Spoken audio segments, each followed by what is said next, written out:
Welcome to Sinha commerce classes. क्या आप check से रिलेटेड ट्रांजेक्शन्स करते हैं या फ्यूचर में आप चेक से रिलेटेड ट्रांजेक्शन्स को करेंगे, या आपने कभी डिमांड ड्राफ्ट बनवाया है या फ्यूचर में आप डिमांड ड्राफ्ट बनवाएंगे? तो क्या आपको एग्जैक्ट पता है कि चेक और डिमांड ड्राफ्ट में क्या अंतर होता है? अगर नहीं तो इस वीडियो में मैं आपको कॉन्सेप्ट दूंगा कि आपका चेक और डिमांड ड्राफ्ट में क्या बेसिक अंतर होता है। लेकिन उससे पहले अगर आपने मेरे चैनल को सब्सक्राइब नहीं किया है तो चैनल को सब्सक्राइब कर लेंगे, बेल आइकन को हिट करके ऑल कर देंगे। इससे क्या होगा कि कोई भी वीडियो मैं अकाउंट से रिलेटेड, कॉमर्स से रिलेटेड, फिनांस से रिलेटेड अपलोड करूंगा तो उसका सबसे पहले नोटिफिकेशन आपको चला जाएगा। तो चलिए स्टार्ट करते हैं। What is the differences between cheque and demand draft? ठीक है, तो देखिए आपको क्या करना पड़ेगा, फील करना पड़ेगा। आपको ये फील करना पड़ेगा कि आप क्या है, अकाउंट होल्डर। क्या है आप? अकाउंट होल्डर, खाता धारक। अब आप पूछेंगे कि सर ये अकाउंट होल्डर क्या होता है? वो ऐसा व्यक्ति, फर्म, ऑर्गेनाइजेशन जो किसी बैंक में अपना अकाउंट क्या करता है, ओपन करता है, खाता खुलवाता है, तो व्यक्ति, फर्म या कंपनी क्या कहलाता है? आपका अकाउंट होल्डर। मैं आपको एक एग्जांपल के तहत सारा कॉन्सेप्ट क्लियर कर दूंगा। जैसे यहाँ पे देखिए मैं अपना ही एग्जांपल लेके चलता हूँ। ये देखिए कौन है आपका? मिस्टर सिन्हा। ये कौन है आपका? मिस्टर सिन्हा। ये कौन है आपका? मिस्टर सिन्हा। ये मान लीजिए मैं हूं, मेरा नाम है आपका राजीव रंजन सिन्हा, लेकिन मैंने यहाँ पे क्या लिखा? मिस्टर सिन्हा से काम चला लेंगे। ठीक है, तो मिस्टर सिन्हा आपका क्या है? एक आपका अकाउंट ओपन करवाए हैं। कहाँ? स्टेट बैंक ऑफ इंडिया में। कहा एक मैंने एक अकाउंट ओपन करवाया है? स्टेट बैंक ऑफ इंडिया में। और मान लेते ब्रांच का नाम है बहादुरपुर ब्रांच। बहादुर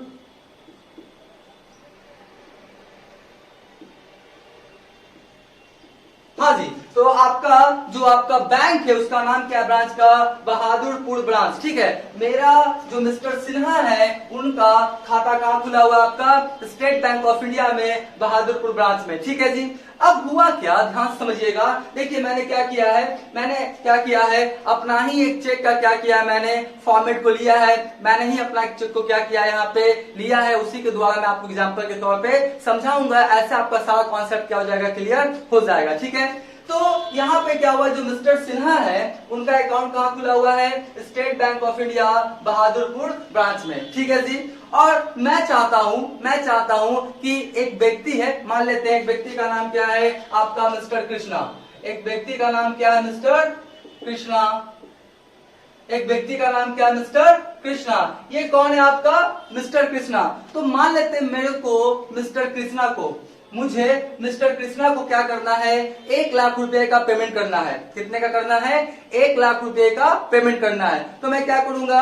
इस चेक में क्या करूंगा? मैं लिख दूंगा आपका मिस्टर कृष्णा, आपका लिख दूंगा 1 लाख। यहाँ पे क्या करूंगा? आपका वर्ड में, यहाँ पे डिजिट में सिग्नेचर वगैरह क्या करूंगा? मैं कर दूंगा। ठीक है, तो ये आपका जो चेक है, ये चेक मैं किसको दे दूंगा? मिस्टर कृष्णा को। ठीक है जी, और मिस्टर कृष्णा ये चेक लेके कहाँ चला जाएगा? आपका स्टेट बैंक ऑफ इंडिया, जहां पे मेरा ब्रांच था वहां पर क्या होगा? चला जाएगा। और जैसे ही ये आपका चेक को देखेगा कौन? बैंक। कौन? बैंक। जो आपका कैशियर वो देखेगा और देखेगा, तुरंत समझ जाएगा, अच्छा मिस्टर सिन्हा ने मुझे आदेश दिया, मुझे मतलब किसको? बैंक को आदेश दिया है कि कृष्णा को 1 लाख रुपए का भुगतान कर दिया जाए। ठीक है जी, तो देखिए समझिए कि चेक होता क्या है, ध्यान सुनिएगा। चेक एक प्रकार का डॉक्यूमेंट और पेपर होता है। चेक एक प्रकार का डॉक्यूमेंट और पेपर है। देखिए ये क्या है? आपका डॉक्यूमेंट और पेपर है, जिसमें अकाउंट होल्डर, जिसमें क्या होता है आपका? अकाउंट। जिसमें क्या होता है आपका? Account holder. जिसमें क्या होता है आपका? Account holder. Account holder bank को आदेश देती है। बैंक को क्या देती है? आदेश देती है। कौन? Account holder. किसको ऑर्डर देता है? अकाउंट होल्डर किसको आदेश देता है? बैंक को। किसको? बैंक को, कि मेरे द्वारा आदेशित व्यक्ति को लिखित अमाउंट का भुगतान कर दिया जाए, पेमेंट कर दिया जाए। तो देखिए क्या होता है, चेक एक प्रकार का डॉक्यूमेंट्स और पेपर होता है जिसमें अकाउंट होल्डर बैंक को यह आदेश देती है कि मेरे द्वारा आदेशित व्यक्ति कौन है? कृष्णा को पेमेंट कर दिया जाए। ठीक है जी, एक बार फिर सुनिए, आपका चेक एक प्रकार का डॉक्यूमेंट या पेपर होता है जिसमें अकाउंट होल्डर बैंक को यह आदेश देती है कि मेरे द्वारा आदेशित व्यक्ति को पैसा का भुगतान कर दिया जाए। तो चेक क्या होता है, एक नेगोशिएबल इंस्ट्रूमेंट होता है। आपका क्या होता है, नेगोशिएबल इंस्ट्रूमेंट होता है, जिसमें आपका अकाउंट होल्डर बैंक को यह आदेश देती है कि मेरे द्वारा आदेशित व्यक्ति को पैसा का भुगतान कर दिया जाए। देखिए ध्यान से, होता क्या है, ये चेक मैंने लिखा, मिस्टर सिन्हा लिखा, तो ये चेक लिख के किसको दे देगा, कृष्णा को। तो ये आपका मिस्टर सिन्हा से चेक किसके पास चला गया, मिस्टर कृष्णा के पास। और कृष्णा ये चेक लेके कहाँ जाएगा, बैंक में। कृष्णा ये चेक लेके कहाँ जाएगा, बैंक में, ठीक है। और बैंक क्या करेगा, बैंक क्या करेगा, यहाँ पे चेक को क्या करेगा, अपने पास रख लेगा और कृष्णा को क्या करेगा, पेमेंट क्या करेगा, कर देगा। कृष्णा को क्या करेगा, पेमेंट कर देगा। तो इसी डॉक्यूमेंट्स पेपर को हम लोग क्या बोलते हैं, चेक। क्या बोलते हैं, चेक। चेक का हिंदी होता है धनादेश। चेक का हिंदी क्या होता है, धनादेश। देखिए चेक का जो हिंदी होता है उसे हम लोग क्या बोलते हैं, धनादेश।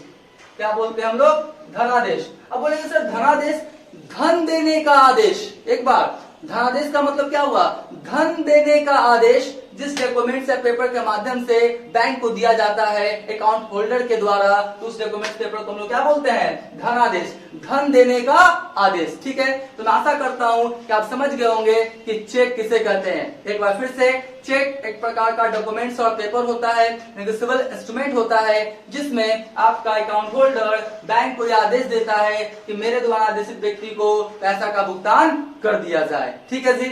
अब सेकंड जो है, अब जो सेकंड है वो क्या है मेरा, ड्राफ्ट। क्या है, ड्राफ्ट, डिमांड ड्राफ्ट, या इसको हम लोग क्या बोल सकते हैं, ड्राफ्ट। तो इसको हम लोग शॉर्ट फॉर्म में बोलते हैं डीडी। डीडी क्या होता है, ध्यान समझिएगा। अभी चेक में कौन आदेश दिया था, अकाउंट होल्डर, किसको, बैंक को, कि मेरे द्वारा आदेशित व्यक्ति को पैसा का भुगतान कर दिया जाए।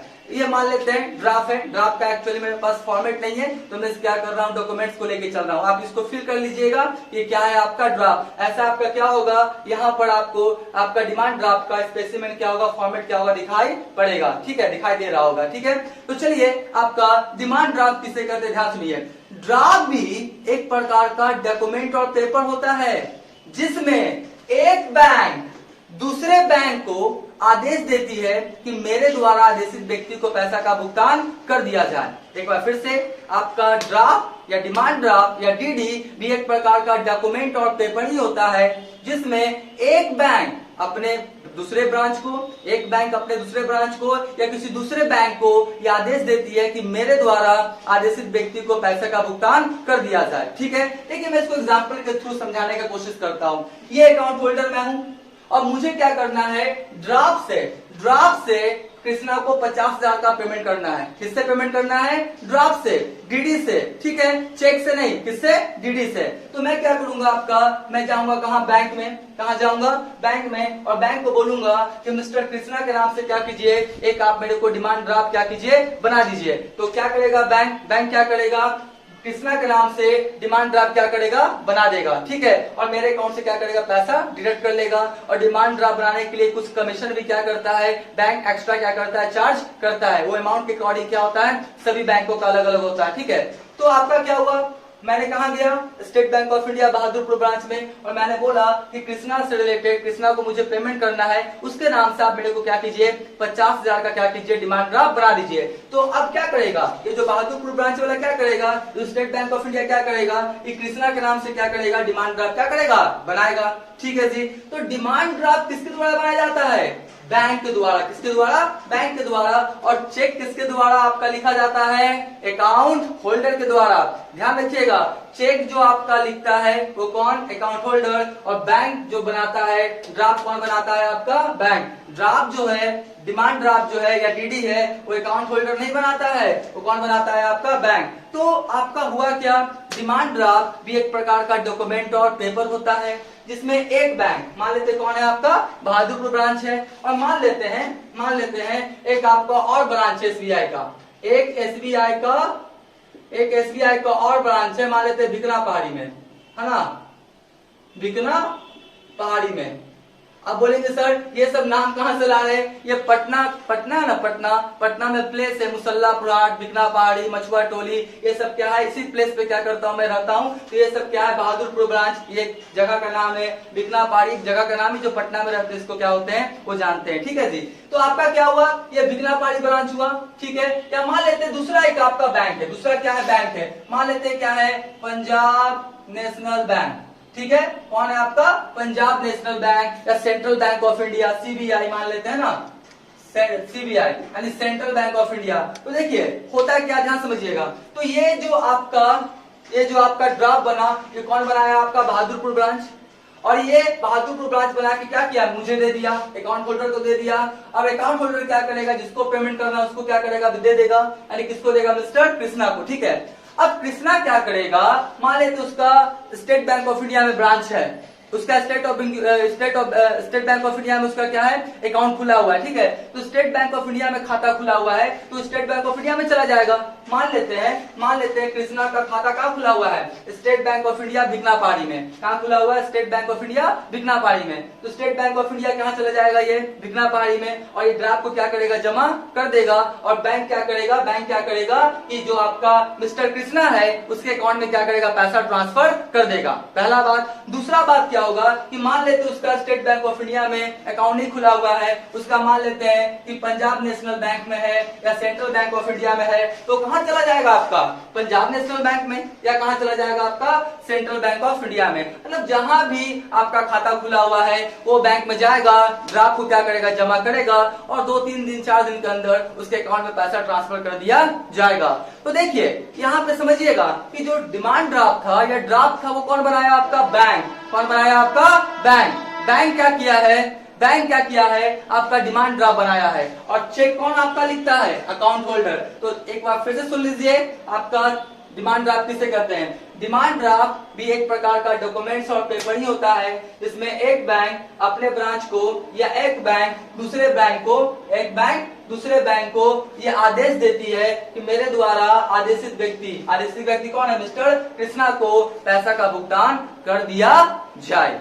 तो बेसिक डिफरेंसेस हो गए, आप समझ गए होंगे, चेक और किसमें, ड्राफ्ट में। चेक जो होता है वो अकाउंट होल्डर लिखता है, नेगोशिएबल इंस्ट्रूमेंट होता है जिसमें आपका अकाउंट होल्डर बैंक को आदेश देता है कि मेरे द्वारा आदेशित व्यक्ति को आपका लिखित अमाउंट का भुगतान कर दिया जाए। जबकि डिमांड ड्राफ्ट भी एक प्रकार का डॉक्यूमेंट्स और पेपर ही होता है जिसमें आपका एक बैंक अपने दूसरे ब्रांच को या एक बैंक दूसरे बैंक को ये आदेश देती है कि मेरे द्वारा आदेशित व्यक्ति को पैसे का भुगतान कर दिया जाए। ये हो गया आपका चेक और आपका डिमांड ड्राफ्ट का मैंने क्या बताया आपको मीनिंग। इसका जो मीनिंग है ये आपको डिस्क्रिप्शन में लिखा हुआ मिल जाएगा, तो आप क्या करेंगे, इसका मीनिंग ऑफ चेक और मीनिंग ऑफ डिमांड ड्राफ्ट का क्या करेंगे, डिस्क्रिप्शन में आपका मीनिंग लिखा हुआ, आप क्या करेंगे वहां से देख लेंगे। अब सवाल उठता है, एक इन्फॉर्मेशन और दे देता हूं कि जो चेक है या डिमांड ड्राफ्ट है ये कितने मंथ तक वैलिड होता है। तो जो चेक है और डिमांड ड्राफ्ट है ये आपका कितने मंथ तक वैलिड होता है, 3 मंथ। कितने मंथ, 3 मंथ। ठीक है, ये जो आपका चाहे आपका चेक रहे चाहे आपका क्या रहे, डिमांड ड्राफ्ट है, क्या रहे, डिमांड ड्राफ्ट रहे, ये कितने मंथ तक वैलिड होता है आपका, 3 मंथ तक। कितने मंथ तक वैलिड होता है आपका, 3 मंथ तक। ध्यान सुनिए, ये जो आपका 3 मंथ तक वैलिड है, पहले मतलब देखिए कब, 1 अप्रैल 2012, मतलब 1 अप्रैल 2012 के आगे ये कितने मंथ तक वैलिड है आपका, 3 मंथ। जो भी आपका कॉमर्शियल बैंक, ये सब कौन सा बैंक है, कॉमर्शियल बैंक किसे कहते हैं इसका भी मैं क्या करूंगा, वीडियो बना दूंगा। सेंट्रल बैंक किसे कहते हैं इसका भी क्या करूंगा, मैं वीडियो बना दूंगा। तो जो कॉमर्शियल बैंक है इससे रिलेटेड कोई भी गाइडलाइन से, रूल से, प्रिंसिपल से, ये कौन बनाता है आपका, सेंट्रल बैंक ऑफ इंडिया। कौन बनाता है, सेंट्रल बैंक ऑफ इंडिया। और हमारे यहाँ का सेंट्रल बैंक ऑफ इंडिया कौन है, रिजर्व बैंक ऑफ इंडिया। कौन है, रिजर्व बैंक ऑफ इंडिया। कौन है आपका, reserve bank of India.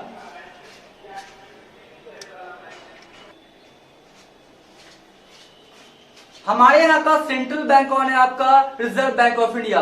Commercial bank से रिलेटेड कोई भी आपका रूल्स हो, रेगुलेशंस हो या प्रिंसिपल्स हो, कौन बनाता है? आपका सेंट्रल बैंक ऑफ इंडिया। और हमारे का सेंट्रल बैंक कौन है? Reserve bank of India. एक मैं वीडियो ही बना दूंगा, कॉमर्शियल बैंक किसे कहते हैं, सेंट्रल बैंक किसे कहते हैं, ये सबसे रिलेटेड, ठीक है।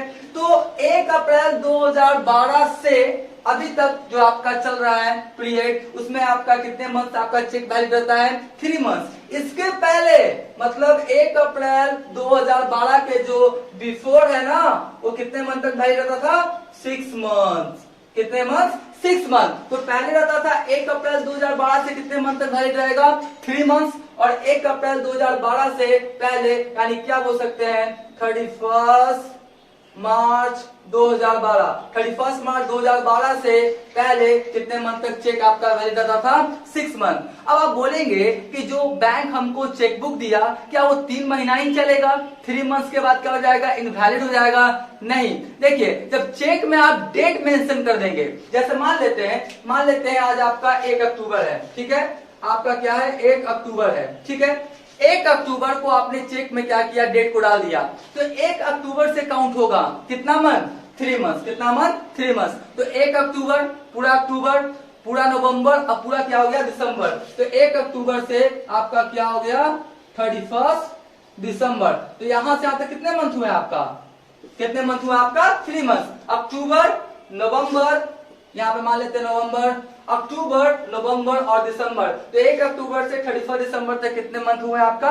3 मंथ। तो 31 दिसंबर तक जो आपका चेक है वो आपका वैलिड रहेगा। जैसे ही 1 जनवरी आ जाएगा तो चेक आपका क्या हो जाएगा? इनवैलिड। बैंक उसको पेमेंट नहीं करेगा। तो चेक का तो जैसे ही 3 मंथ बीत जाएगा, चेक इनवैलिड हो जाएगा, उसका कोई भी इंपॉर्टेंस नहीं रह जाएगा। लेकिन हाँ, ड्राफ्ट में थोड़ा सा आपको फैसिलिटीज दिया गया है कि मान लेते आपने ड्राफ्ट बनाया और 3 मंथ तक आपने क्या किया? उसका पेमेंट नहीं लिया, तो 3 मंथ के बाद क्या हो जाएगा? इनवैलिड। लेकिन आप बैंक में जाएंगे और रिक्वेस्ट करेंगे कि चेक को क्या करें आप, सॉरी, ड्राफ्ट को क्या करें आप? रिन्यूअल कर दें। तो जो डिमांड ड्राफ्ट है उसको क्या करेगा? बैंक रिन्यूअल कर देगा। इसके लिए आपसे एक्स्ट्रा क्या करेगा? कुछ चार्ज लेगा।